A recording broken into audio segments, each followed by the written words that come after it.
I think that it's fair to say that every single person who becomes obsessed with reading has that one book that basically creates the domino effect. And so my book I'm gonna share with you, the one that got me into reading, that I'm actually gonna reread in this video.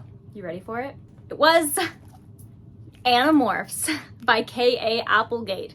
This is the new cover though, and personally I like the original covers better that look like this.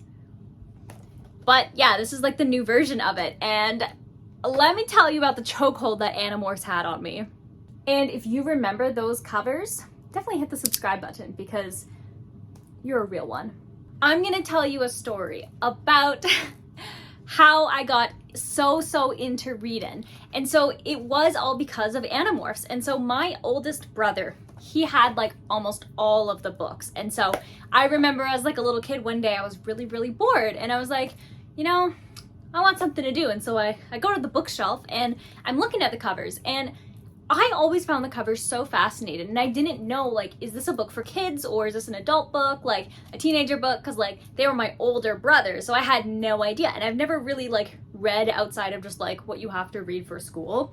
And so I was like, okay, what's this about? And so I remember finding all of the books and I stacked them inside of this like Pepsi box. And remember, I'm like a little kid. I am like, I don't know, 6 or 7 years old, and so Pepsi box is pretty big.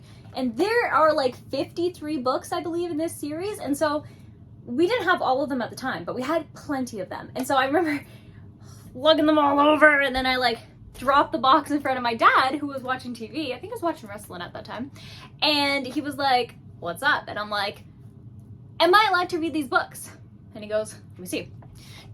Reaches over, picks up the book and goes, oh, Animorphs. And he's like, yeah, you can read those. Go ahead and tell me all about it when you're done. I'm like, okay. And so go to read this book. And I devoured this book. I devoured the entire series in one summer.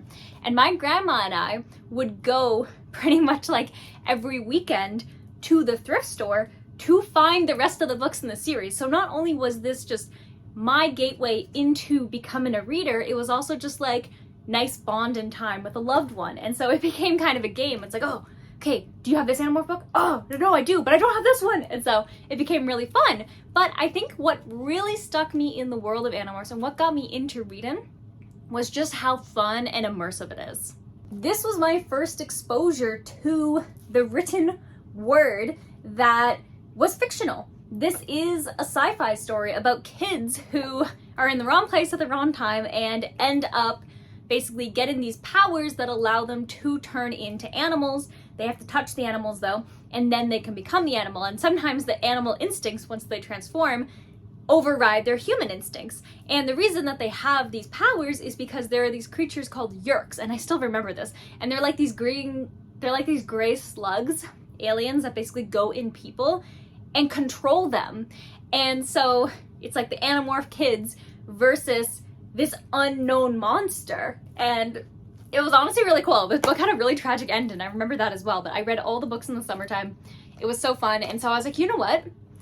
This is the book that got me started. This is the book that made me who I am today, made me obsessed with books. And I was like, you know what? I think it's time to reread it. And so that's what we're gonna do. So yeah, this is a very short book. I have the expectations of, I honestly, because it was such a staple book, I feel like I remember everything that happened. So yeah, I'm excited. I remember the main character's name for this book. This is Jake. And we get introduced to him and his friends, and then like they're in the wrong place at the wrong time, like the alien crashes, and then they end up getting the powers, and they go to the zoo, and he's a lizard, and he's in a backpack, and like I remember that. And then I remember there was like some kind of fight scene at the end. Yeah, so I'm excited. I wonder if I'm going to feel the same nostalgia that I did when I reread Hunger Games, because obviously that book, no matter how old you are, will always stay and kind of like, you know, still hit the same. But for Animorphs, it's for a much younger audience, so I don't know if I'll still love it as much as I did. Let's reread Animorphs after like, let's say I was 6, after like 20 years.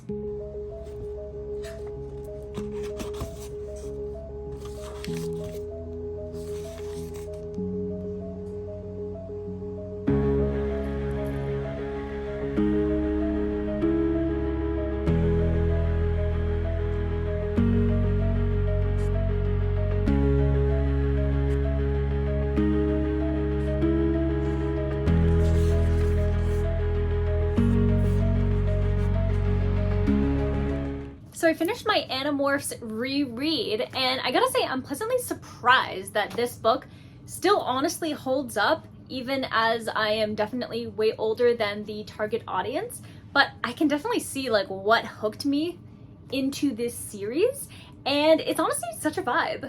This book, like K.A. Applegate, really captures the voice of a like 14, 15-year-old boy. And so this follows from the point of view of Jake, and all of the books have a different point of view from different characters. And so we're introduced to Jake, and you can really feel that this is a teenage boy, the way he's like, this is cool and this is awesome, and just the way that his brain works and the way that he reacts to certain situations was really, really well done. And he's just such a likable character. Like, he is the leader, and so it's following him and like his kind of crew of friends, and they end up seeing this alien. And every single thing that happened in this book, I remembered every single thing. And I was like, how did I remember all of that?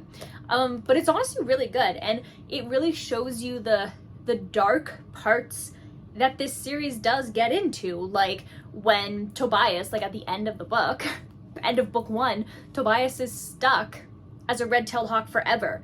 He cannot go back to being human. He's stuck like that forever. Like, these are the consequences of being in that morph for more than 2 hours, which that was the only thing. I didn't remember it was 2 hours. I knew there was a time limit. I just didn't remember what the time limit was, but that's pretty dark. And then some of the stuff, like when they kill some of the bad guys, like they squish them, and it's very, very detailed in how they explode and how these bad guys, like what they're doing, they're literally torturing humans, and you see them put their humans, you see the yerk come out of the ear, and like the humans scream and like, stop controlling me. Like, this is a dark, dark book, and I love it.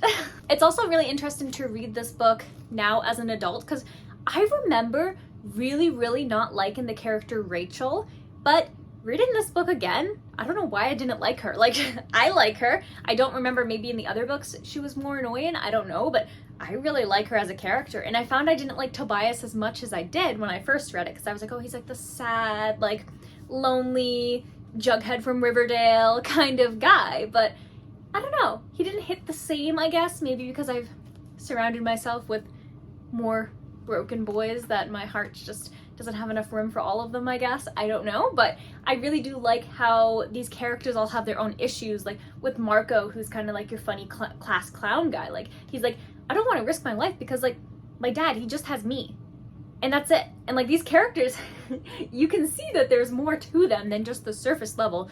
I will say though that it is interesting because this book is for a younger audience. It goes straight into the action, so you don't have to wait. You're introduced to Jake, you're introduced to his friends. And I remember as well, like I remember because this is the book that got me into writing. Not only did it get me into reading, it also got me into writing. And I remember I wrote my own fan fiction that I called, I wrote my own fan fiction about this book, and I put like a self-insert character in it.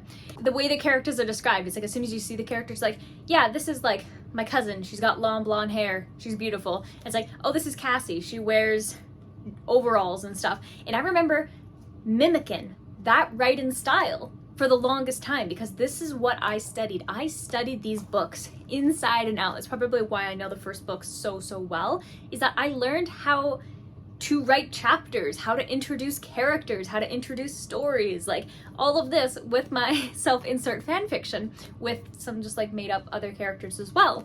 And so this book is just so special to me, and it's still really, really fun, and it's really dark, and it's sci-fi, and even though it is for kids, I definitely think that anybody can read this book and enjoy it. So yeah, that's my origin story.